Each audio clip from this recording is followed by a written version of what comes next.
लानत हो हुक्मरानों के ऐसे निजाम पर, अफलास मुंतजर है जहां गाम गाम पर। हर रोज कीमतों में इजाफा है बेपना, जूं तक भी रींगती नहीं इब्ने गुलाम पर। मसनद है उसके पास कि रखे न बाखुदा, थोड़े मुआवजे पे जिसे कोई काम पर। 100 साल जंग लड़के भी आए न जिस जगह, देकर जवाल लाया हमें उस मकाम पर। इस बेहया की बात का करना ना एतबार, रखे भी हाथ ये जो खुदा के कलाम पर। इसको वकारे अर्ज़े वतन से भला है क्या, जो अपना आप बेचेगा एक रोज दाम पर। नाज़रीन, मैं हूं यासिर रशीद और आप मेरा व्लॉग देख रहे हैं। नाज़रीन, अर्ज़े पाकिस्तान में रोजाना की बुनियाद पर खबरों को आवाम तक पहुंचाने वाले इसी तगोदो में लगे हैं कि किस किस की सियासत मजबूत है और किस की सियासत कमजोर है, किस की मंशा पर इलेक्शन होंगे और किस की फरमाइश को रद्दी की टोकरी में डाल दिया जाएगा, किसने गलत बयानी से काम लिया और किसने हक गोइयो बेबाकी का आलम बुलंद करके रखा है। चाहत तो मेरी भी है कि मिर्च मसाले से भरपूर सियासी खबरों का ढिंढोरा पीटता रहूं, ये बताता रहूं कि किस मुलाकात में किसको ऊपर लाने की बातें हुई, किसके बयानिए को खत्म करने के लिए नया बयानिया तैयार हो चुका है, किस सूबे में किस पार्टी को मजबूत करने की कोशिश है और किस पार्टी को उड़ाने का इरादा है। लेकिन क्या कीजिए कि मेरा ताल्लुक उस तबके से है जिसके मुआशी मसाइल खत्म होने का नाम नहीं ले रहे और रोजाना की बुनियाद पर मुसीबत के पहाड़ उस पर टूटते जा रहे हैं।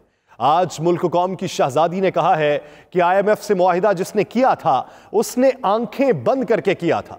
वो शायद जुमले को मुकम्मल करना भूल गई कि उनकी हुकूमत ने तो अवाम की अपनी आंखें खुलवा दी हैं, जिनका यह कहना है कि जिसके बच्चे मुल्क से बाहर हों और वही जिंदगी गुजार रहे हों, उसे क्या मालूम कि अवाम की परेशानियां क्या हैं। अवाम को यह भी बताइए कि आपका अपना खानदान किधर है। आपके भाई हुसैन नवाज शायद गुजरांवाला में कारोबार कर रहे होंगे, आपके दूसरे भाई हसन नवाज की शायद मरी के माल रोड पे कोई दुकान होगी और आपके वालिद गिरामी अंदरून लाहौर के किसी अस्पताल में जेर इलाज होंगे और आपने अपना इलाज भी सिंध के किसी अस्पताल से करवाया होगा।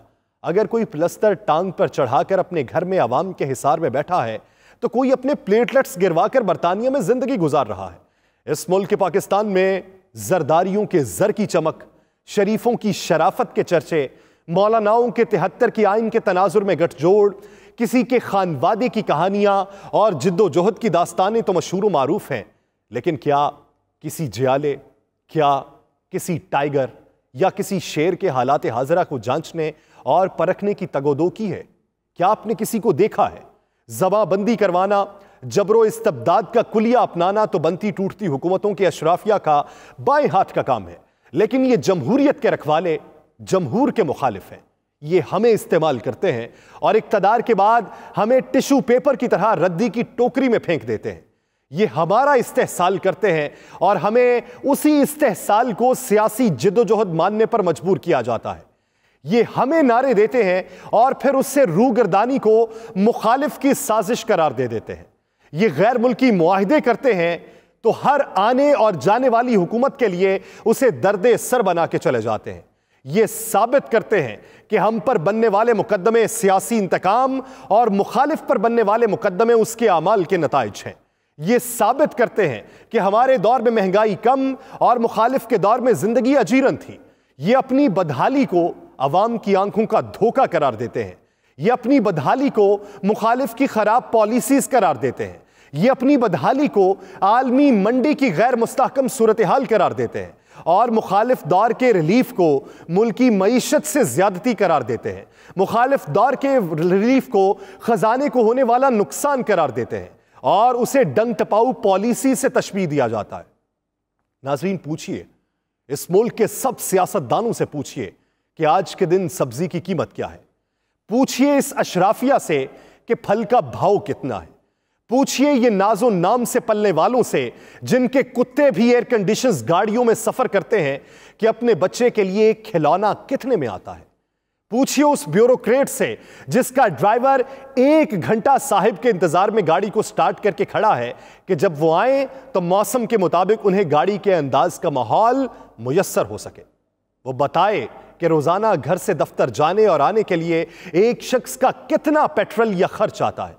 पूछिए शाहवाला से कि अपने अजीमो शान महल में बैठ के सैलाब से मुतासरा लोगों की बगैर छत के जिंदगी का एहसास का अंदाजा है भी या नहीं।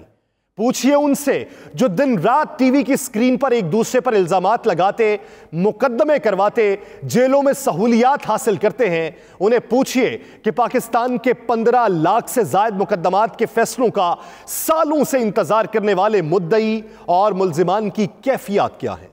पूछिए उन महाराजों से जिनकी आमदन हर गुजरते साल के साथ बढ़ती जा रही है कि क्या वो जानते हैं कि पाकिस्तान का मुतवस्सत तबका खते गुर्बत से नीचे और गरीब जमीन के नीचे कैसे पहुंचने लगा है।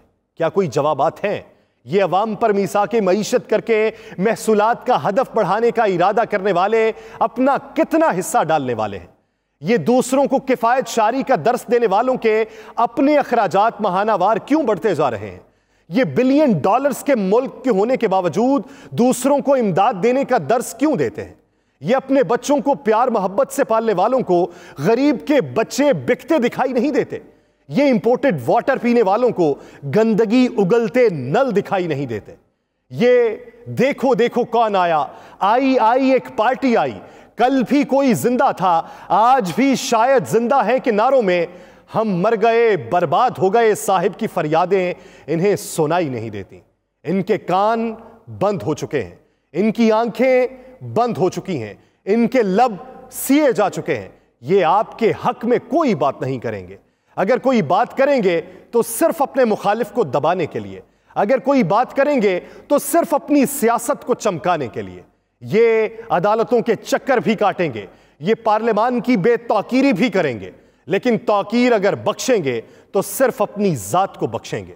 इन्हें सोचना होगा कि अगर जमहूर उठे और बबांगे दोहल ये कहना शुरू कर दिया कि सकूते लब को तोड़ रब्बे नुतको लब का नाम ले, खतीबे मिंबरे सेना से जुर्रते कलाम ले, बहुत हुई उदू से अब हिसाबे कत्ले आम ले, नखू बहा कबूल कर जो ले तो इंतकाम ले, वो इंतकाम के जिससे हर उदू के दिल में हौल उठे, वो जिससे मुंजमिद लहू भी एक पल में खौल उठे, जो खौल उठे तो फिर लहू की बूंद बूंद बोल उठे, सदा उठे जो हर नफस को जलजलों में ढाल दे, सदा वो जिसकी दाद खुद खुदाए जुल जलाल दे, सदा वो जिससे फिक्र हुर्रियत हर एक गुलाम ले, नखू बहा तलब करे जो ले तो इंतकाम ले।